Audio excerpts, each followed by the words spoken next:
Hello everyone, আজকে আমরা আলোচনা করব পার্টস অফ স্পিচ নিয়ে। পার্টস অফ স্পিচ কথাটার অর্থ যদি আমরা দেখি তাহলে দেখতে পাবো পার্টস মানে হচ্ছে অংশ।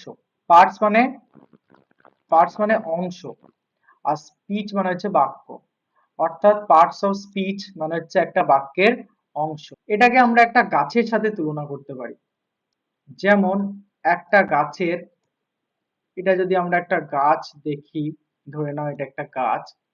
একটা গাছে যেমন বিভিন্ন অংশ মিলে একটা গাছ তৈরি করে, মূল, কাণ্ড, শাখা প্রশাখা এবং পাতা সবকিছু মিলে তৈরি হয় একটা গাছ। ঠিক একইভাবে একটা বাক্যের মধ্যে, যেটা স্পিচ মানে হচ্ছে বাক্য, বিভিন্ন অংশ নিয়ে তৈরি হয় একটা বাক্য।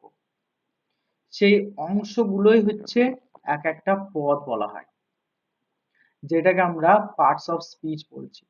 তো আমরা জানি যে পার্টস অফ স্পিচ ৮ প্রকার।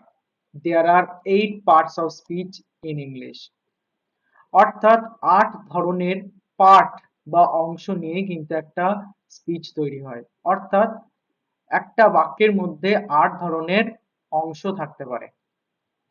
ভীষণ সোজা, আমরা ছোট থেকে এগুলো পড়ে আসছি, জাস্ট একটু ক্লিয়ারেন্স দরকার। দেখো, প্রথমটা বলছে নাউন, যার বাংলা অর্থ হচ্ছে নামপদ।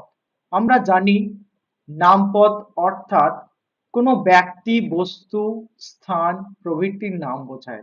A noun is the name of a person, place, animal, thing or idea. অর্থাৎ নাউন বলতে আমরা সেই সমস্ত শব্দগুলোকে বুঝি যেগুলোর দ্বারা কোনো ব্যক্তির নাম, কোনো জায়গার নাম, কোনো প্রাণীর নাম, কোনো বস্তুর নাম বা কোনো ধারণার নাম প্রভৃতির নাম বোঝাবে। নাউন শব্দের অর্থই হচ্ছে নেমিং ওয়ার্ড, অর্থাৎ নাম বোঝাবে। সেটা কোনো ব্যক্তির হতে পারে, কোনো বস্তুর হতে পারে, জায়গার হতে পারে। ভীষণ সোজা। দেখো, এখানে নেম অফ এ পার্সনের এক্সাম্পল দেওয়া আছে। রাম, টিচার। রাম একজনের নাম, একটা ছেলের নাম। টিচার শিক্ষক। গার্ল মানে মেয়ে। এগুলো ব্যক্তির নাম বোঝায়। একইভাবে এখানে প্লেস, প্লেস মানে জায়গা। স্কুল হতে পারে, দিল্লি একটা শহরের নাম, পার্ক একটা জায়গার নাম, অফিস একটা জায়গার নাম, এইরকম। অ্যানিমাল বলতে এখানে ডগ, কাউ, টাইগার। থিংস বলতে বুক, পেন, চেয়ার। অর্থাৎ নাম বোঝাবে। সেটা কোনো ব্যক্তির হতে পারে, বস্তুর হতে পারে, কোনো কোনো ধারণার হতে পারে। নাম বোঝাবে, সেটাই হচ্ছে নাউন। আমরা এটা ছোট থেকে পড়ে আসছি, এটা সবাই জানি। যেমন এখানে সেন্টেন্স দেওয়া আছে, দেখো, Ram is a good boy. এখানে রাম একটা নাউন, বয় একটা নাউন। পরেরটা বলছে দ্য ডগ ইজ বার্কিং, কুকুরটি ঘেউ ঘেউ করছে। এখানে ডগটা হচ্ছে নাউন, কারণ এটা একটা প্রাণীর নাম বোঝাচ্ছে। ২ নাম্বার হচ্ছে প্রোনাউন। এখানে এই শব্দটার মধ্যেই কিন্তু এর অর্থ লুকিয়ে আছে। দেখো, প্রো শব্দের অর্থ হচ্ছে পরিবর্তে, আর নাউন শব্দের অর্থ হচ্ছে নাম। অর্থাৎ নামের পরিবর্তে যে সমস্ত শব্দ ব্যবহার করা হয় তাদেরকেই প্রোনাউন বলে। এখানে বলেছে, দেখো, a pronoun is a word use instead of a noun. অর্থাৎ প্রোনাউন হচ্ছে একটা শব্দ যেটা নামের পরিবর্তে ব্যবহার করা হয়, সেটাই হচ্ছে কি প্রোনাউন। আচ্ছা, আমরা প্রোনাউন কেন ব্যবহার করি? প্রোনাউন আমরা কি জন্য ব্যবহার করি? কারণ আমরা যদি প্রোনাউন না ব্যবহার করি তাহলে একটা বাক্যের মধ্যে বারবার একটা নামকে ব্যবহার করতে হবে। তো সেটাকে অ্যাভয়েড করার জন্য বা এড়িয়ে যাওয়ার জন্য কিন্তু আমরা প্রোনাউন ব্যবহার করি। এখানে কিছু প্রোনাউনের উদাহরণ দিয়েছে, খুব সিম্পল।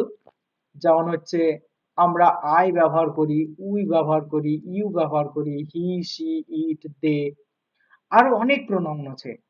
এই সমস্ত শব্দগুলো আমরা ব্যবহার করি কোনো নামের পরিবর্তে। তাহলে আমরা বুঝতে পারলাম প্রোনাউন কি। তাহলে যে সমস্ত ওয়ার্ড নামের পরিবর্তে ব্যবহার করা হয় সেটাই হচ্ছে প্রোনাউন। দেখো, এখানে একটা সেন্টেন্সের এক্সাম্পল দেওয়া আছে। Rina is absent because she is ill. তাহলে আমরা এখানে রিনা নামটার পরিবর্তে, দেখো, এখানে আমরা সি ব্যবহার করলাম। তাহলে এই সিটা হচ্ছে প্রোনাউন। আমরা যদি এখানে আবার রিনা ব্যবহার করতাম তাহলে শুনতে খারাপ লাগতো।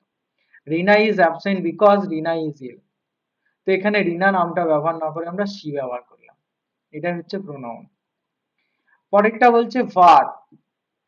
ভার্ব শব্দের অর্থ হচ্ছে কি ক্রিয়াপদ, অর্থাৎ কোনো কাজ করা বোঝায়। A verb is a word that shows action state of being. অর্থাৎ কি বলছে এখানে, যে ভার্ব হচ্ছে একটা শব্দ যেটা কোনো কাজ করাকে বোঝায়। কাজ করা বলতে হাঁটা, চলা, খাওয়া, ঘুমানো, কথা বলা, খেলাধুলা করা, গল্প করা, লেখা, পড়াশোনা করা, আমরা যা করি সেটাই হচ্ছে ভার্ব। অর্থাৎ যেটা দ্বারা কোনো অ্যাকশনকে বোঝায়, কোনো কাজ করা বোঝায়, সেটাই হচ্ছে ভার্ব। এখানে কিছু এক্সাম্পল দেওয়া আছে দেখো। রান মানে দৌড়ানো, এটাও একটা কাজ করা। ইট মানে খাওয়া, এটাও একটা কাজ করা। প্লে মানে খেলা করা, এটাও একটা কাজ করা। রাইট মানে লেখা, এটাও একটা কাজ করা।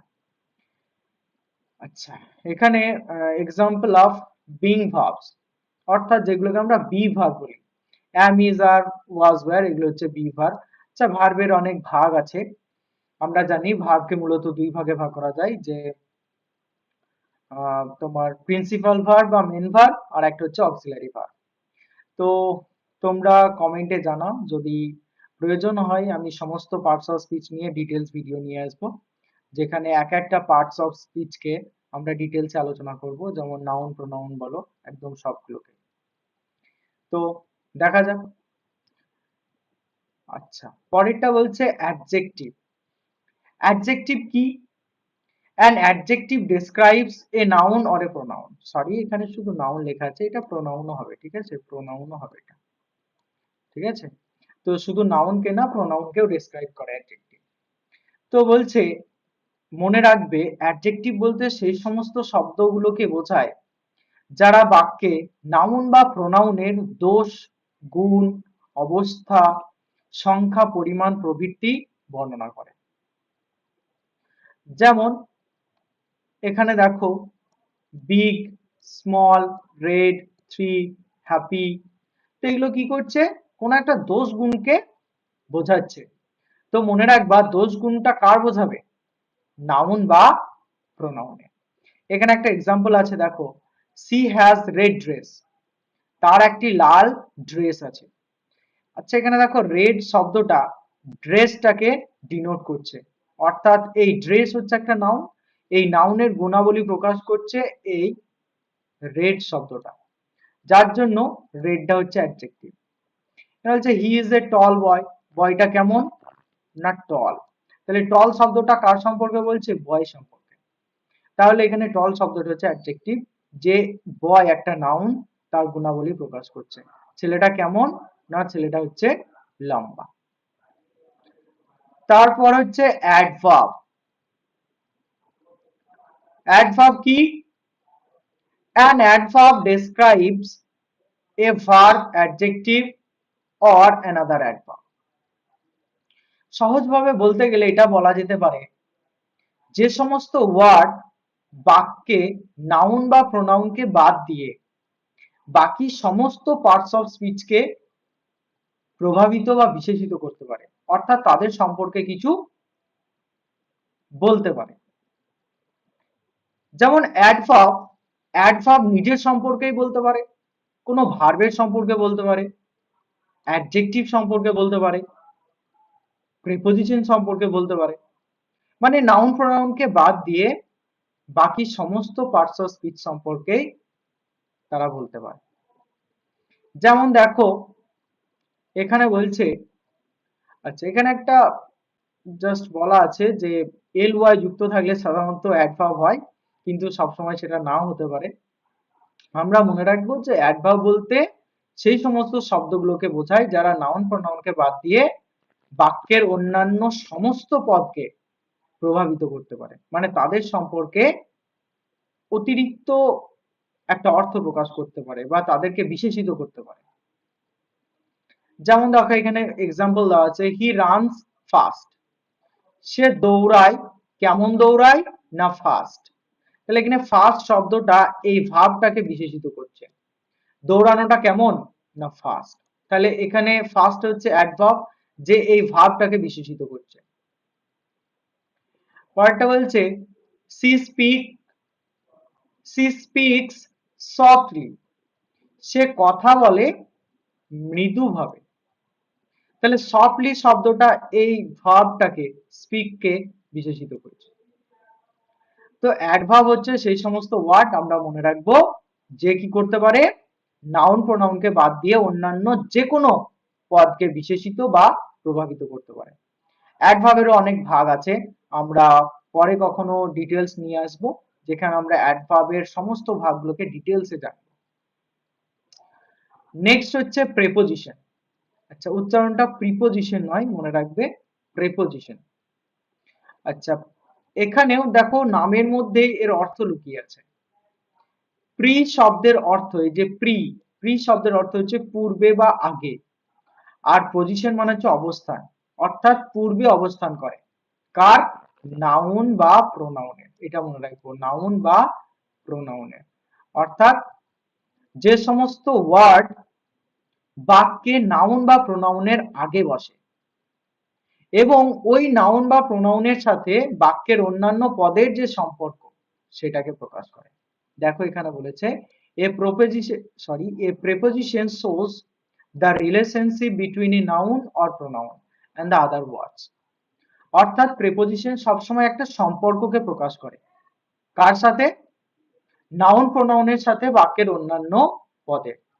আর এখানে আরেকটা শর্ত মনে রাখবো, এখানে দুটো জিনিস আমরা মনে রাখবো যে প্রেপোজিশন, এক নাম্বার হচ্ছে এরা বাক্যে নাউন বা প্রোনাউনের আগে বসে, আর দুই নাম্বার হচ্ছে সেই নাউন বা প্রোনাউনের সাথে বাক্যের অন্য পদের যে সম্পর্ক সেটাকে প্রকাশ করে। যেমন দেখো এখানে in, on, at, under, between, behind, আরো অনেক আছে, ফর, উইথ, ঠিক আছে, বিলো, অ্যাসাইড, অ্যালং, বিসাইড, অনেক প্রেপোজিশন আছে। তার মধ্যে কিছু ফিক্সড প্রেপোজিশনও আছে।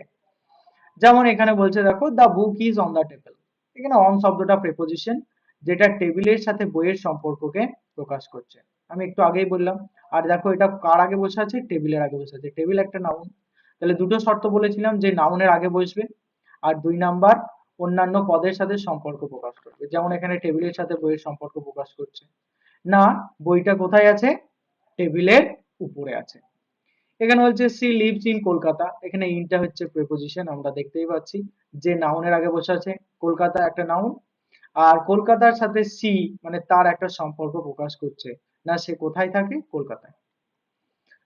Next, conjunction.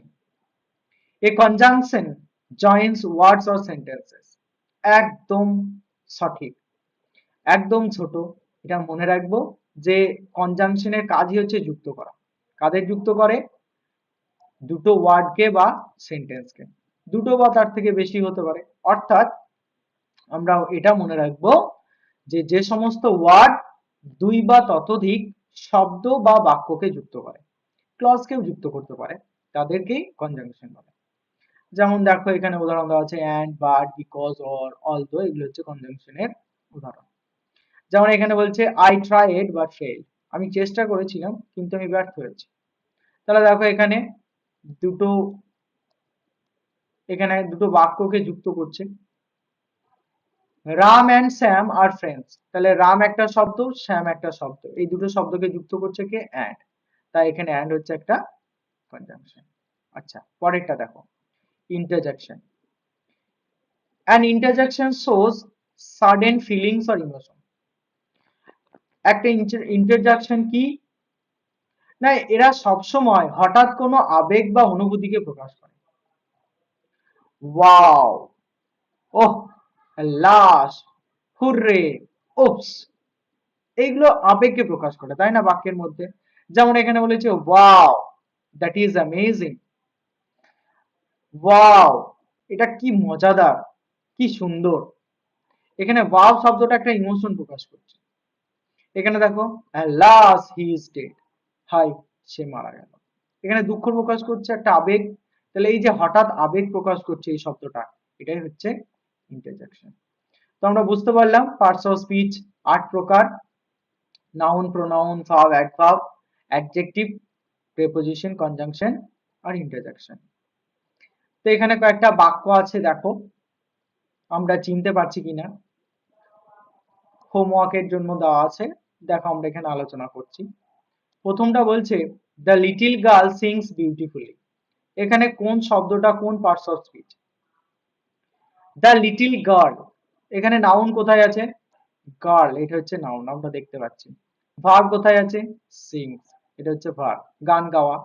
আচ্ছা, বিউটিফুল্লি মানে সুন্দরভাবে, এল ওয়াই যুক্ত আছে, এটা একটা শর্টকাট ট্রিক্স বলতে পারো। এল ওয়াই থাকলেই সাধারণত সেটা অ্যাডভার্ব হয়, তবে সমস্ত অ্যাডভার্বেই যে এল ওয়াই থাকবে সেটাও না, তবে এল ওয়াই থাকলে সাধারণত অ্যাডভার্বই হয়।